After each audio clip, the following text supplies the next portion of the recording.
My first question to you is, how do you define economic justice in relation to your own area of expertise? What does economic justice entail? And what parameters need to be set out in defining it in relation to the Sri Lankan context? I would open the floor with economist and then move on to... Thank you, Tamandri and CPA for inviting me for this. It's my first engagement here as well, so it's good that the private sector is also a part of this conversation. I'll start off by saying I'm not an expert on the topic, but I'll bring my economist hat on as well. I think the executive director kind of outlined what economic justice is from an economist point of view, so I'll try to give it more from a practical point of view, and maybe even touch on some of the things you mentioned on fiscal tax, some of those things as well. So I think if we look at the current economic crisis, I think the manifestation, you have different triggers. You have things which we didn't do for a long time, or reforms we didn't do for a long time, or that culminating in it. Of course, you had triggers like the tax cuts in 2019. You had the triggers like COVID, and then you have a lot of policy missteps along the way. So all of that is, has really pushed back a lot of people's aspiration, and I think that in itself is, lost justice, and a lot of people who come to me as an economist ask me, is there hope in Sri Lanka? That's your foundation of complete loss of faith, or that economic justice is completely gone out of proportion. There is faith in Sri Lanka. I'll get back to you that in a bit as well. But if you look at the different tenets of how we kind of can deliver economic justice, and I want to be very forward thinking it as well. I think when you think of the 4-5 tenets, one is of course fiscal, and that relates to what the executive director said in terms of taxation policy. Historically, we have not been very fair in the way we've approached our taxation policy. If you look at direct to indirect taxes, your indirect taxes, we've always favored going for easier things like VAT, which is across the board. There's nothing progressive about it. Everyone, whether you're on the higher income scale or the low income scale, you end up paying the same level. And unfortunately, even in the recent increases, we've kind of used VAT as a tool because simply it's easier to collect, and because of the revenue administration issues that you mentioned, we've always favored that, and we've not gone on the other direction.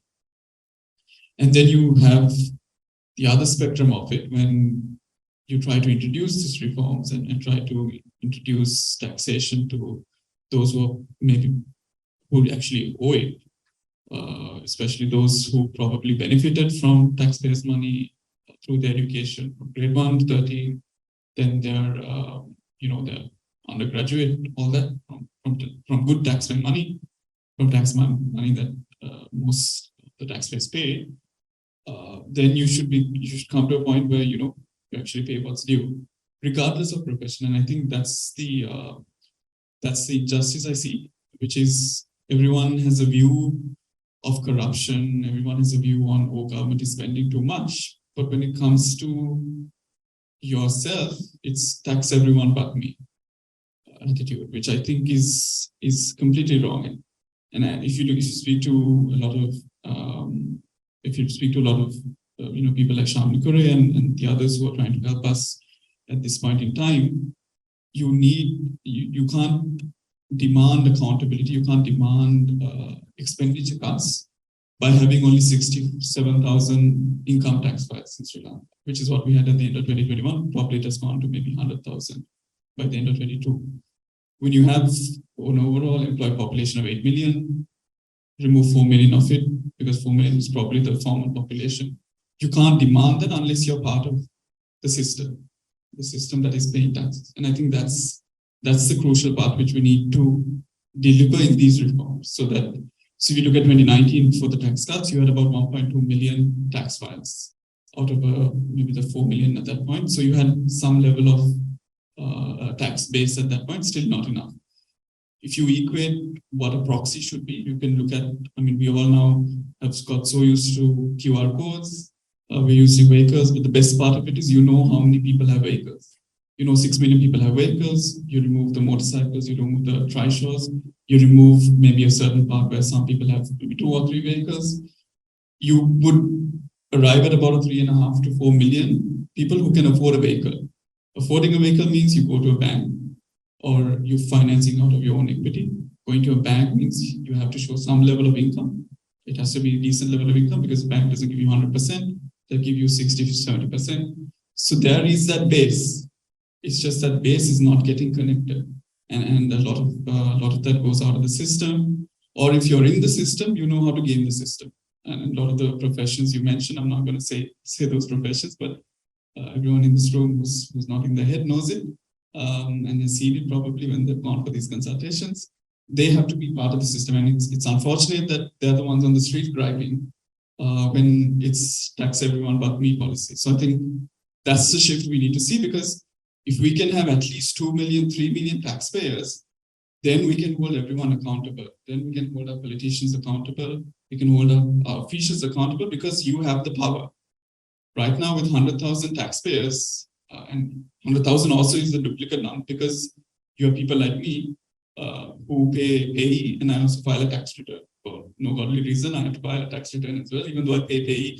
I keep telling the Internal Revenue Department, I'm already paying pay. Why do I need to pay another tax file? But I don't have the means to close a tax file, which maybe other professionals are able to do. So I think that's the start of it.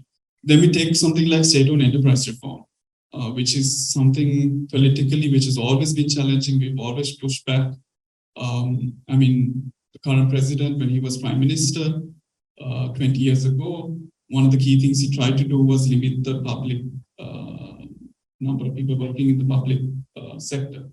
And one of the reasons he got booted out at that time was because he tried to curb that.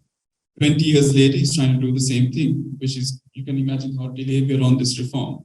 And that is 20, and last year you had about 30,000 retiring from the public sector, and you didn't really see any hiring coming in.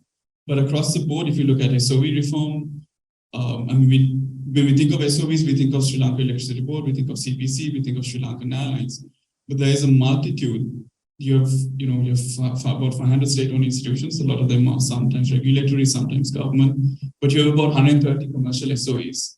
And of the 130 commercial SOEs, most of them are at least profitable. Some of them are duplicates. So, for example, if you look at something like fertilizer distribution, you have about 3 or 4 of them. If you look at plantation factories, you have about 3 or 4 of them. So there is scope within that to reduce the duplication and then bring a bit more productivity. And then when you take in the loss-making ones as well, I think we don't understand how interconnected each one is. So if I take a prime example, CBC, for example, they import fuel. That fuel goes for electricity generation to CEP. CEP has to pay CPC. When CEP doesn't pay CPC, CPC is in trouble. CPC also brings in the jet fuel, which goes to Sri Lankan Airlines, and that jet fuel is given at a premium, Sri Lankan Airlines. So Sri Lankan Airlines is also not on the best footing. And all 3 of them rely on borrowings from the state banks. The state banks happily lend because they can get a nice percentage on the loan yield and lend. And of course, when we had access to capital markets, they were able to get the dollars in and able to lend. But what that has happened is it's squeezed out the lending that can go to the private sector, that can go to people.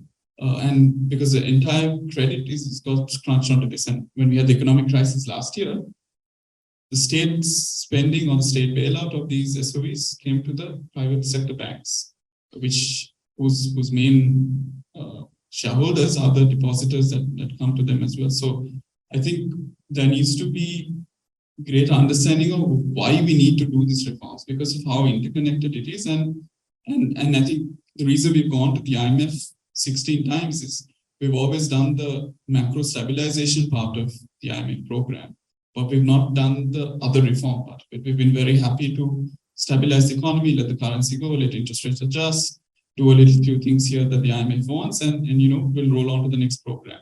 But we never end up doing some of the SOE related reform that is really required. So I think we're seeing a little bit of progress on that, and maybe we can touch base a bit on that as well. Then the other aspect of this justice, I feel, is competition. I think if you look at the state sector and if you even look at certain private sectors, there is not enough competition.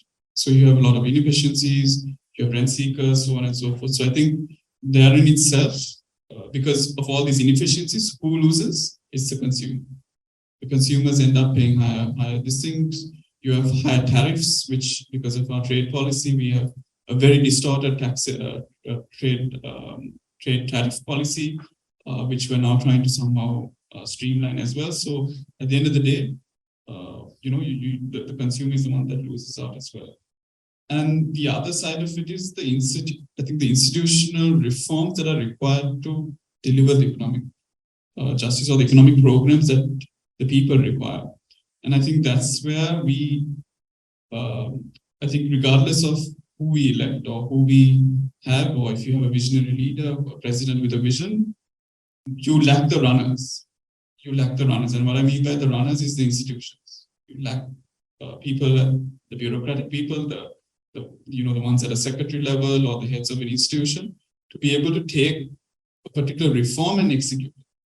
And most often than not, that's why you have a lot of donor agencies, World Banks, all of them, consultants coming in, and them trying to run the program. So when they run it, there is no ownership taken. So once that program finishes 3-4 years later, the ones who are in these institutions don't want to carry it forward. I mean, the classic example is things like the Indian Revenue Department revenue system. Brought in under the last program, worked for a good while, and now there's so many problems, no one wants to really solve it. So I think the medium to long-term way out of this crisis is, of course, export-led investment, and we can get into that discussion, but really institutional reform, so that you have runners, you have implementers who can, whether you agree or disagree with the government or the president of the day, you're at least able to implement some of the reform process, because all of this ensures one thing that the private sector always keeps talking about, which is policy consistency and a level playing field. That is all the private sector needs if they are to truly be the engine of growth, which is something which the governments of subsequent governments shout about, but we never really look at it as well. I'll just clarify two things on a couple of things you said as well. I think the comparisons to like a Thailand crisis is a little difficult, because Thailand crisis was they had a really good fiscal picture. There was no issues on the fiscal side. It was mainly private capital that went out, and I think so their ability to give gold and all of that, I think was kind of justified. So it's a bit difficult comparing parallels. And the other one, maybe just on a subtle note, on the apartment side, they did increase apartment rates. So the apartment rates, which are on the GP2 classification, has gone all the way up to what the tourism sector and what government officers pay. So they are in a higher bracket. So that justice has been delivered as well.